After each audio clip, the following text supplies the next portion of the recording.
Welcome to my YouTube channel, Leap Inspire. Cindy's story: a pain in the dim flicker of a gas lamp. Cindy lies bound, her scream swallowed by the crackle of flames consuming the house around her.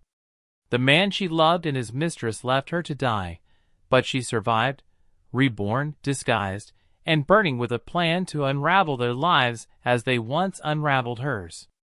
Cindy's trembling hands clutched the ultrasound image, her heart pounding with a mix of hope and dread.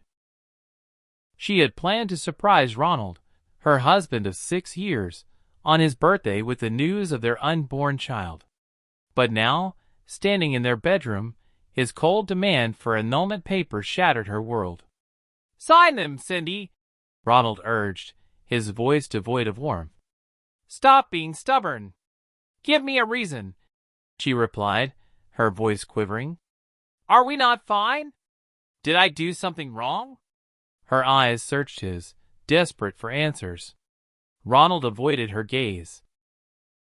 "I just don't want to be with you anymore. Don't look for some grand explanation. Isn't it enough that I'm done?" His tone sharpened, cutting through her. "Can't we just end this already?" Tears welled in Cindy's eyes. Without a word, she pulled the ultrasound from the bedside drawer and handed it to him. "I'm pregnant, Ron. 3 months. Her voice softened, fragile with hope. Ronald's eyes widened, but not with joy. He stared at the image, his face contorting. "You're pregnant?" he muttered. Then, in a flash of rage, he slapped her hard across the face. Cindy screamed, stumbling back, her hands flying to her cheek. "Ronald, what are you doing?" He didn't answer. His foot connected with her stomach, sending her crashing to the floor.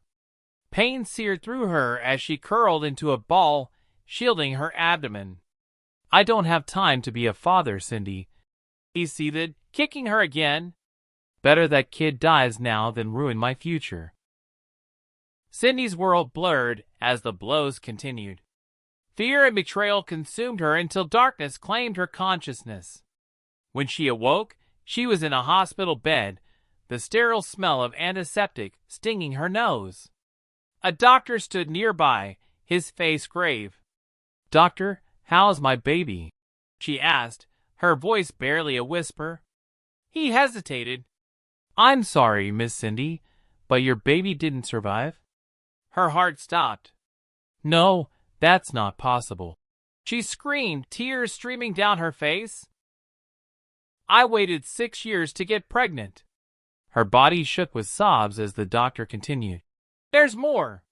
Your uterus sustained trauma. It may be difficult for you to conceive again." The words echoed in her mind, each one a dagger. Her brother rushed in, wrapping her in his arms as she wailed. "My baby's gone."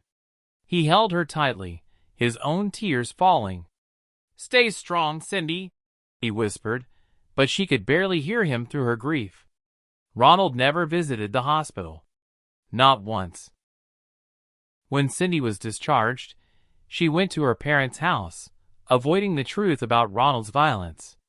She feared her brother's temper would lead him to kill Ronald, landing him in prison. "Where's your husband?" her brother asked, eyes narrowing. "He didn't even check on you." "He's just busy," Cindy lied, her voice shaking. "He said some guys mugged me while I was pregnant." Her brother's face softened with concern. "Rest here, Cindy. Don't think about it now." A week later, she returned to their shared home. Ronald sat on the couch, annulment papers laid out before him. "Good, you're back," he said coldly. "Now that the baby's gone, can we get this over with?" "I almost died, Ronald," Cindy said, tears brimming. "Don't you care at all?" "No," he replied, his voice like ice. "Sign the papers, or I'll take back the house your parents live in. It's in my name."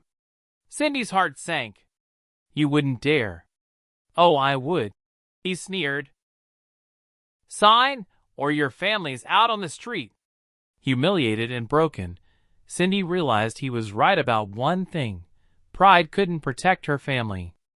With trembling hands, she signed the papers, each stroke of the pen severing the love she once held for him.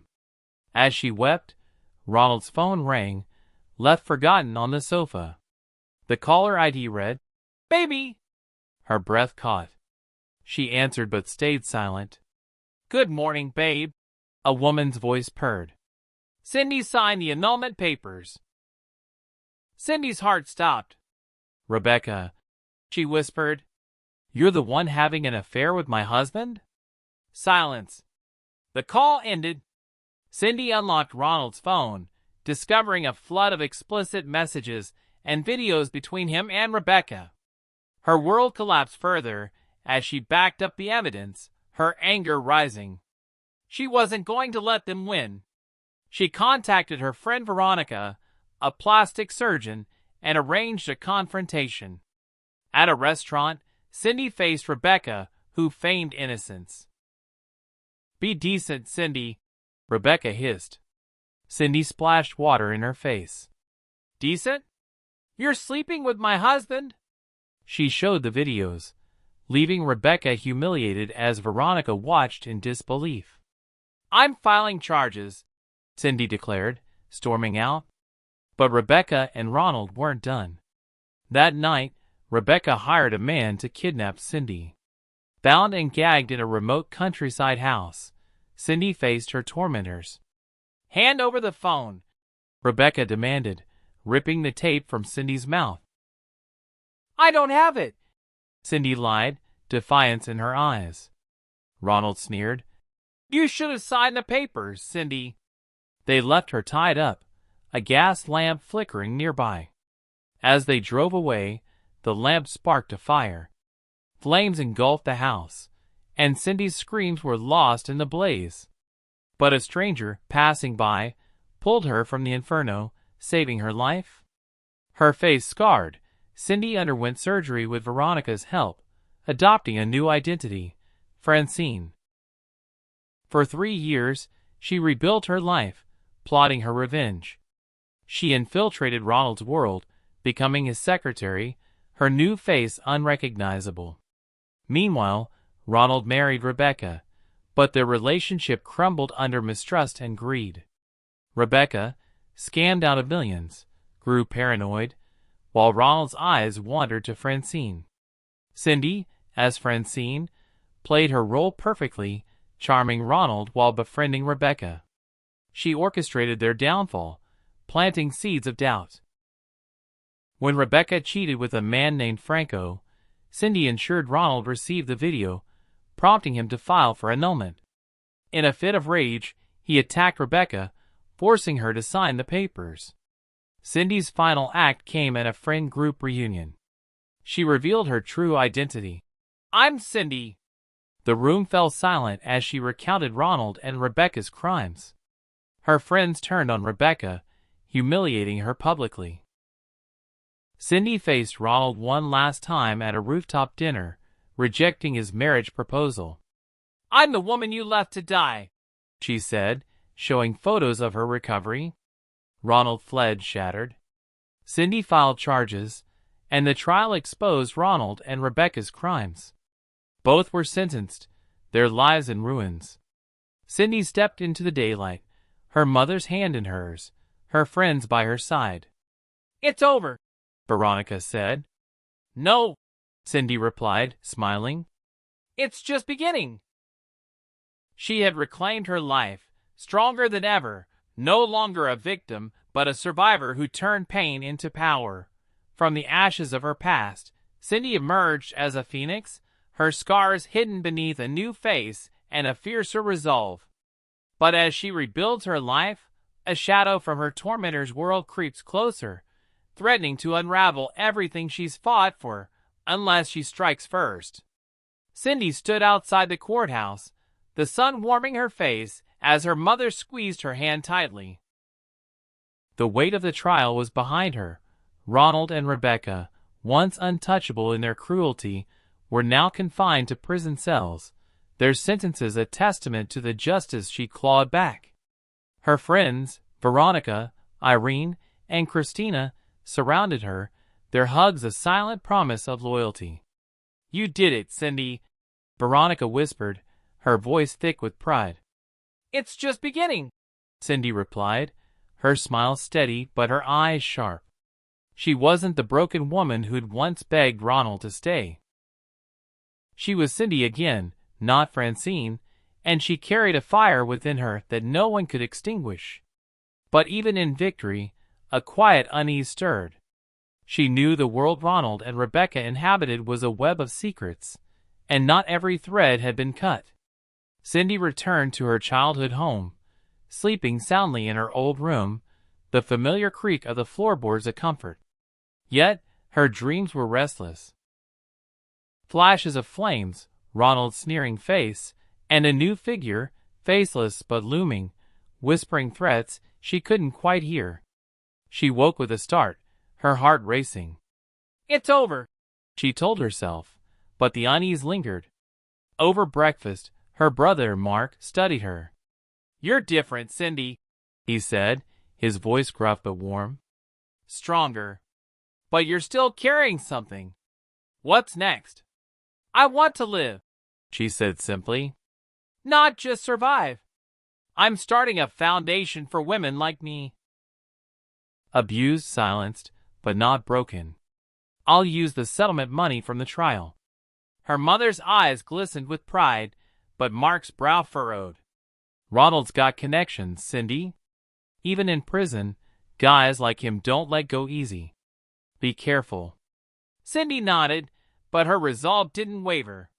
She spent the next weeks laying the groundwork for her foundation, Phoenix Rising, partnering with Veronica to connect with survivors. Her story, now public, inspired donations and volunteers, but it also drew attention, some unwanted. Late-night calls with no one on the line, cryptic emails hinting at debts unpaid, and a strange car lingering outside her office became impossible to ignore. One evening, as Cindy locked up her small office, a woman stepped from the shadows. She was tall, her face sharp and unfamiliar, with eyes that seemed to pierce through Cindy's carefully rebuilt armor. Cindy, right? The woman said, her voice smooth but edged. Or should I say Francine? Cindy's pulse quickened. Who are you? Name's Elena. The woman replied, lighting a cigarette. I worked with Ronald, business, not pleasure. He owed me money, a lot of it, before you sent him away. Now I'm out millions, and I hear you're sitting on a nice settlement. Cindy's jaw tightened. I don't owe you anything. Take it up with Ronald. Elena smirked, exhaling smoke. Oh, I will. But you're easier to find. And you've got something I want. Those videos you used to nail him. Hand them over, and maybe I don't dig into your new life. The videos. Cindy had kept copies, not just of Ronald and Rebecca's affair, but of their business dealings, shady transactions Ronald had bragged about in messages she'd found. She'd held on to them as insurance, but now they were a liability. I don't have them. She lied, her voice steady. Elena's eyes narrowed. Don't play me, Cindy. I know you're smart. That's why you survived. But I'm not Ronald. I don't lose. She flicked her cigarette to the ground and walked away, leaving Cindy gripping her keys so tightly they bit into her palm. Back home, Cindy confided in Veronica. Elena's dangerous, Veronica said, her face pale. I heard Ronald mention her once. A fixer for his deals. If she's after you, we need help. Cindy refused to cower. She hired a private investigator, a gruff ex-cop named Javier, to dig into Elena. Meanwhile, she threw herself into Phoenix Rising, speaking at events, her story resonating with women across the city. But Elena's shadow followed. A break-in at the office left files scattered, though nothing was stolen. A volunteer reported a man asking questions about Cindy's schedule. Then, a chilling message appeared on her phone. Give me the videos, or your foundation burns. Javier uncovered Elena's ties to a network of loan sharks and black market deals Ronald had been entangled in. "She's not just after money," Javier warned. "Those videos likely show her involvement. If they get out, she's done." Cindy knew running wasn't an option. She set a trap, leaking word through a volunteer she suspected was Elena's informant that she'd be at a fundraiser alone, the videos on a USB in her purse. That night, at a crowded venue, Cindy felt eyes on her. As she stepped outside for air, Elena appeared, flanked by a man with a scar across his cheek. "Hand it over," Elena demanded, her hand in her coat pocket, suggesting a weapon. Cindy held up the USB, her heart pounding but her face calm. "This what you want?" Before Elena could grab it, Javier and two undercover cops emerged from the shadows, guns drawn. "Elena Marquez, you're under arrest," Javier barked. Elena's accomplice lunged, but Cindy ducked, years of surviving Ronald's violence sharpening her instincts. The cops subdued them, and Elena's glare burned into Cindy as she was cuffed. The videos, safely stored elsewhere, were turned over to the authorities, exposing Elena's network. Her arrest dismantled a chunk of the city's underground, and Cindy's foundation gained even more support. But the victory felt hollow. Each night, she checked her locks twice, her dreams haunted by new faceless threats. One morning, as Cindy prepared for a Phoenix Rising event, Mark pulled her aside. "I'm proud of you, but you can't fight forever. Live, like you said? Let us protect you now." Cindy smiled, her scars, visible and invisible, a map of her survival. "I'm not fighting alone anymore," she said, glancing at her friends and family. Phoenix Rising grew, a beacon for survivors, and Cindy stood at its helm, no longer hiding. The shadows might linger, but she was ready, her fire brighter than any flame that tried to consume her. Did Cindy's story of pain and triumph touch your heart? Then subscribe now and join the fight for justice with every new episode. Hit the bell icon to catch every new twist first, because this journey isn't over yet.